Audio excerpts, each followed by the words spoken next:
Bismillahirrahmanirrahim. Assalamualaikum warahmatullahi wabarakatuh. Video kali ini kita akan membahas sedikit tentang kepribadian kehidupan daripada seorang tokoh besar dalam olahraga.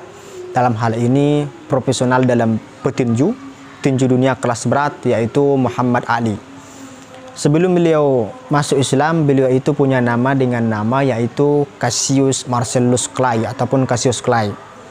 Beliau itu sering dipanggil dengan Clay. Beliau lahir pada tahun 1942 bertepatan dengan tanggal 17 Januari dan meninggal pada tahun 2016 bertepatan dengan 3 Juni. Jadi umur beliau itu ada 74 tahun, sudah tua juga. Beliau ini adalah orang yang sangat kuat, sangat giat sekali dalam olahraga petinju. Anda kalau melihat video-videonya dalam layar kaca, video-videonya masih ada, itu asik sekali ketika beliau melakukan pertandingan, itu tidak kaku. Tapi seolah-olah beliau itu bermain. Karena kalau kita lihat cara meninjunya itu aneh, kayak anak-anak begitu. Kayaknya itu nggak keras, tapi rupanya itu sangat kuat juga tekanannya. Itu salah satu khas gaya beliau ketika melakukan pertandingan petinju. Berbeda dengan seorang Mike Tyson. Itu kan kalau Mike Tyson kita lihat memang itu sangat kuat sekali, kencang. Dia itu memang sudah mempunyai tubuh yang besar dan memang pukulannya itu sangat kuat. Berbeda dengan yang satu ini, beliau itu nampak ketika dia meninju itu nggak terlalu keras. Tapi walaupun begitu ketika meninju banyak juga yang tepar, yang tekor, yang lumpuh. Dan beliau ini melaksanakan pertandingan itu sebanyak 61 kali. Dari yang 61 kali tersebut menang sebanyak 56 kali. Dan yang 56 kali tersebut beliau itu menang KO. Artinya lawannya itu terjatuh itu sebanyak 37 kali dan kalah sebanyak 5 kali. Dan ini mungkin karena beliau waktu itu sudah punya penyakit juga, sudah lemah karena sudah tua. Karena waktu itu kan beliau itu sudah punya penyakit Parkinson. Dan itulah penyebab daripada kematian beliau itu mengalami penyakit Parkinson. Semoga beliau mendapatkan ampunan. Amin, Allahumma amin. Karena beliau ini adalah orang yang banyak sekali jasanya dengan Islam, yang pada waktu itu di sana beliau itu hasil-hasil daripada profesi tersebut dia berikan kepada orang-orang yang lemah, orang-orang yang lemah dari orang-orang miskin, dan amal tersebut dilakukan dalam penghujung hidupnya. Semoga kita juga nanti kalau punya profesi yang kuat, punya profesi yang handal, ketika di akhir mungkin dalam perjalanan hidup tersebut sudah kita berikan bantuan-bantuan kepada orang lain. Yang kita bahas di sini ada 3 quotes lah, ada 3 motivasi dari beliau yang mungkin bisa bermanfaat bagi kita.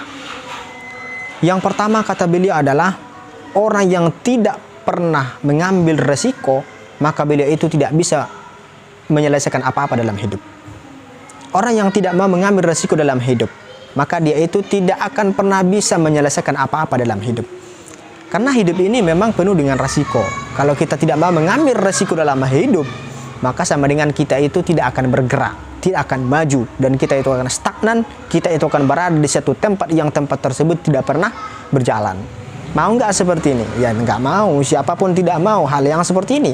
Saya pun tidak mau, Anda pun tidak mau, yang menonton ini pun tidak mau. Saya yakin dan percaya, nggak ada manusia yang mau berada di tempat yang sama dan di situ terus. Mungkin ada kebosanan itu. Bosan dalam pikirannya, jenuh, hatinya juga nggak enak, pikirannya juga seperti itu. Jadi bagaimana? Ambil resiko. Dan ini bukan berarti kita itu bunuh diri. Mengambil resiko itu bukan berarti kita itu membunuh diri, tidak. Mengambil resiko yang dimaksud di sini adalah bahwa kita melakukan sesuatu yang berat untuk kita lakukan. Dan bukan berarti tidak bisa kita lakukan, tapi kalau kita lakukan tersebut ada perasaan yang sangat berat. Dan perasaan berat tersebut membuat kita itu lebih punya gigi, lebih kuat. Sama seperti olahraga, itu kan kalau kita olahraga semakin lama kita olahraga, semakin banyak kita berolahraga, itu kan semakin kuat. Tubuh kita itu semakin kuat. Sama juga seperti itu juga.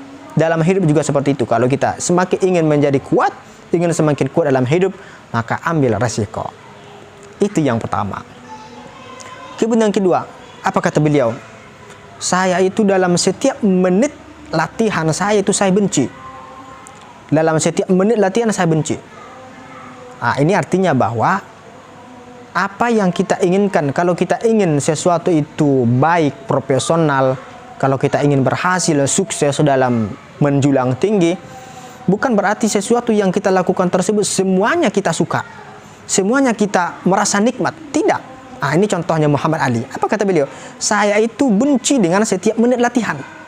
Tapi kata beliau, tapi saya berkata, jangan berhenti. Artinya apa? Artinya ada peperangan dalam jiwanya, ada peperangan dalam tubuhnya, dalam pikirannya.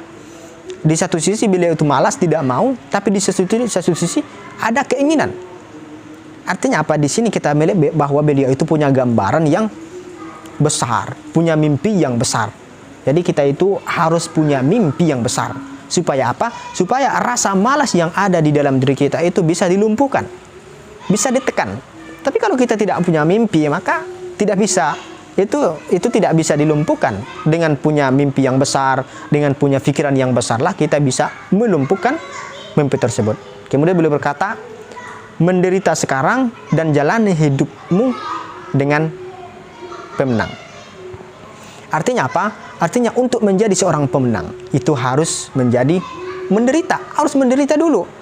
Siapa kita lihat pemenang-pemenang dalam hidup ini? Itu semua hidupnya mungkin dalam 100% hidupnya dilakukan untuk menderita. Dilakukan untuk tidak ada yang senang. Ya belajar itu nggak senang. Karena di sana itu banyak sekali pelik-pelik, banyak rumit. Mereka seperti itu. Pemenang hidup itu seperti itu. Hidupnya itu mereka jalani penuh dengan penderitaan. Tapi kita itu hanya melihat mereka itu menderita. Padahal bukan. Penderitaan itu memang sudah menjadi hidup mereka. Jadi seakan-akan hidup yang mereka jalani tersebut, penderitaan yang mereka jalani tersebut tidak lagi menjadi derita, tapi menjadi nikmat dalam derita. Ini yang kita inginkan. Kita yang sebelumnya juga seperti itu. Sebelumnya kita punya keinginan yang kuat untuk mendapatkan kesuksesan. Dan untuk mendapatkan kesuksesan tersebut punya tangga-tangga yang sulit.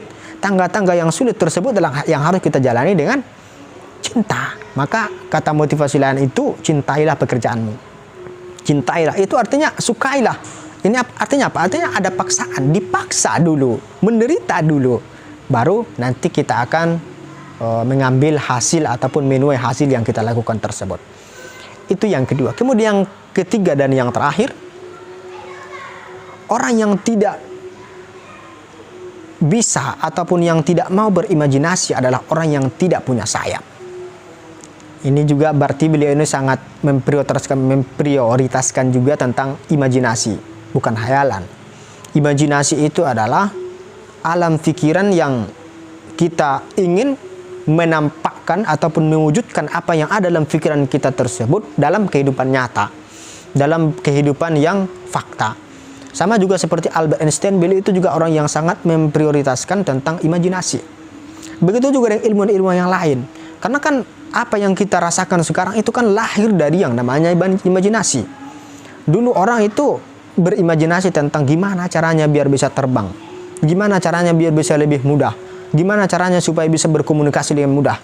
Itu semuanya imajinasi. Dengan imajinasi tersebut mereka ingin mewujudkan imajinasi tersebut sehingga melakukan ini, melakukan eksperimen, melakukan ini dan melahirkan sesuatu teknologi yang kita rasakan sekarang.